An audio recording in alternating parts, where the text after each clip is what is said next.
All right, welcome back everybody. Today we are talking about the king of crypto. We're talking Bitcoin, BTC. We're going to cover why it's down in the dumps today, what news is kind of encompassing that. Then we're going to go into some bullish news about Bitcoin, and then we're going to dive into some chart analysis and price predictions. So let's hop right in.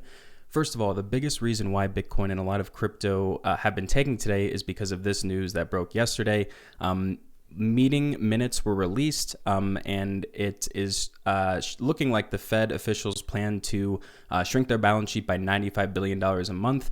What that means is that they're pulling back treasury bond buybacks on the U.S. market, which means in general that there's going to be less demand and less growth in the economy. And what also causes that is that they're also expecting to raise a 0.5 percentage point on the interest rate. So a 50 basis point interest rate hike, to give you guys some context, usually it's only 25 basis points. So they're thinking about doing double that. And higher interest rates mean, money is harder to money is more expensive to borrow. It's harder to invest, all the above. So typically it leads to less growth, and these more risky assets tend to take a beating, like crypto.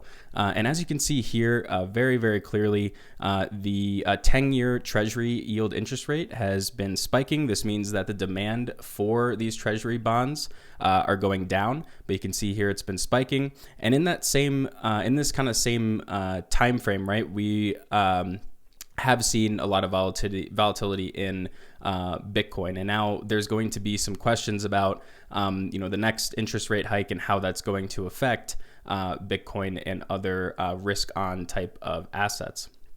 But moving into some more bullish news about Bitcoin. So this broke just about 3 months ago, and this is when it was announced that just 12% of Bitcoin supply was held on exchanges, meaning that people aren't really willing to sell their Bitcoin, right? And you can see how that's fallen pretty aggressively here over the last few months. And that means that they're sending it off exchange, they're sending it to hardware wallets or other places where they're storing their Bitcoin. Now, if we combine this with the crazy amount of big buys coming in, particularly Michael Saylor and MicroStrategy, who just recently bought another $191 million worth of Bitcoin. He is the largest, well, I should say MicroStrategy is the largest owner of Bitcoin right now. They have the most Bitcoin, 130,000 Bitcoin almost, about $6 billion worth. And the idea is that a lot of this buy pressure coming in, can it keep up with the low supply of Bitcoin? So are we going to reach a time where these big buys, and that leads me over to Terra Luna, these big buys like Luna and MicroStrategy, who are just buying hundreds of millions of dollars worth of Bitcoin at a time, sometimes over $1 billion, how is this going to kind of interact with the low supply of Bitcoin as well? So obviously Luna is planning on buying $10 billion worth of Bitcoin, I believe over the next few months. And I believe they're doing it at $100 to $200 million at a time. And this is as of yesterday. They just added $230 million more of Bitcoin to back their UST Terra treasury. So really, really exciting. And now the question becomes, how is this going to play, right, with the supply shock? So this is an update 2 weeks ago. So Bitcoin had $2.6 billion taken off of exchanges within 15 days. And that's within 15 days of about March 22nd. And we can see right here, look at that, right? Bitcoin taken off of exchanges. You can see it's pretty much like level. It goes up and down. And then all of a sudden, this is a huge outlier, right? Just seeing it go completely lower than kind of where it's averaged in terms of the amount of Bitcoin that's left on exchanges. So we saw that happen about the first or second week of March.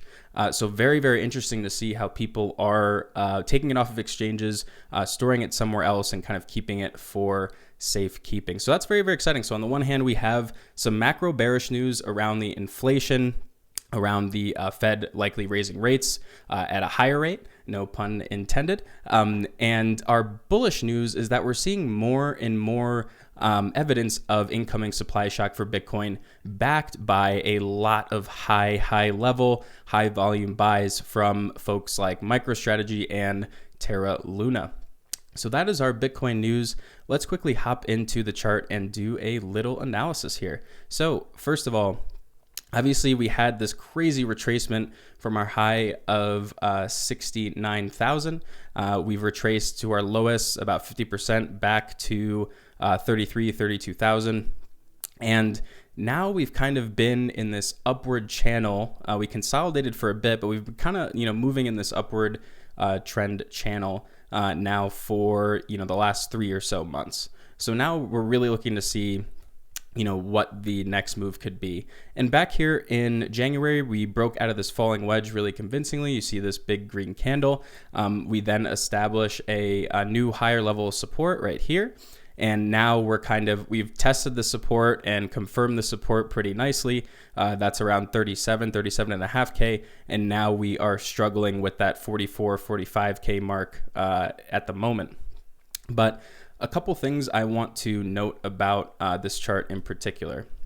So first of all, we do like to talk a lot about moving averages on this channel as well as RSI. We're going to dive into both of those. But what you'll notice is that we got rejected basically by the exact 200-day moving average right here. And we haven't been below either of these for this long in a long time. So we were below both of those moving averages, for a few months, give or take, back last year. And then this year, we're looking at almost the same exact time frame. So a few months, 2 or 3 months, give or take. So now it's really interesting to see if we do repeat, what we did last year.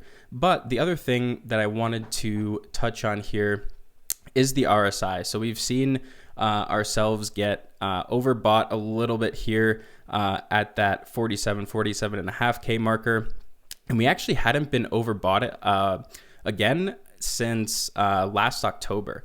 So definitely some big movement in terms of volume for Bitcoin. And we like to see that we're starting to range in the RSI a little bit more. I do think we'll likely, correct back down to this area, maybe even somewhere in here, meaning that there will be, a short-term regression here for the Bitcoin chart, and we'll get into maybe where we'd be going next. But I just want to point that out right there. I don't think we're done dropping on that RSI. Could see a bounce soon, but I believe we're going to go a little lower there. In terms of where we could be headed here, I'm seeing something really, really interesting in terms of the fib retracement. So let me pull this up so we can kind of dive a little bit deeper. So you may be seeing it already, but the similarities between what's going on now and what happened last year are pretty alike. So if we look at this fib, this 382, you can see we got rejected previously, right? We couldn't stand on top of it. Boom, we come down to our 236 fib. And again, this is back in September of last year. So rejected at the 382, bounced back to the 236. Now, if we move over here, look what just happened, right? We got rejected by the 382.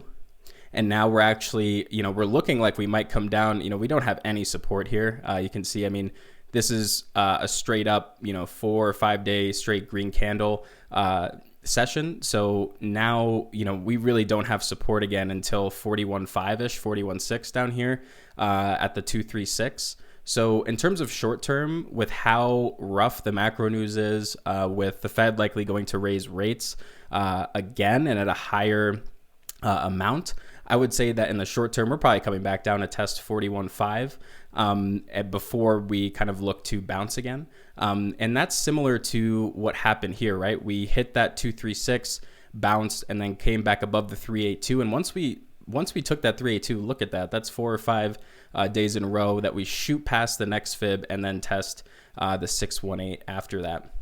So going off of that thesis, if we do take into account where we've been before and where we could be headed, let's just pull quickly a fractal copier here, and let's see what we'd be looking at. So if we say that, this was our rejection point right here, and it's not going to match exactly right, but if we say that, okay, we got rejected there, and now we're going to find this as support again. If we repeat that fractal that we did last year, we would be seeing a return to the all-time high of about 69K in May. Now, while I do think that's possible, I don't know if that's likely, especially with the kind of macro news that has been coming out. I would say, you know, our target is definitely to get back to our all-time high up here by the end of the year. I'd be extremely ecstatic if we got there by the end of the year. You know, it's been slow going for Bitcoin lately. Obviously, a lot of macro stuff going on. But the on-chain analytics is great. The adoption has never been higher. So from a fundamental standpoint, Bitcoin's never been stronger. It's just that we need this macro stuff to clean up. So right now, best case, I think we're looking at, you know, a 70K Bitcoin in May. And I think most reasonable case, we get there by the end of the year. But that's kind of what I'm seeing for the future of Bitcoin through the year. And then maybe some of that kind of short-term bearish news coming into play, where we may have to regress back to that 236, similar to what we did previously here. So I would say, if I were a betting man, we're coming back down to 41.5, and we'll probably bounce off of that 100-day moving average. And you can actually see we did just that back last year, right? We bounced off of this 100-day, which also coincided with the 236 fib. And now it's looking like we could bounce off the 236 and the 100-day at the same time again. Now, it doesn't mean we're going to repeat that fractal, but if we did, we'd see that 6970K Bitcoin in May. But I'm thinking that we would likely and hopefully get to that previous all-time high by the end of the year. But that's all I have for you guys today. Thank you so much for watching. Drop a like if you got value, and let me know what other projects you want me to cover. Thank you so much, and we'll see you in the next one. Bye-bye.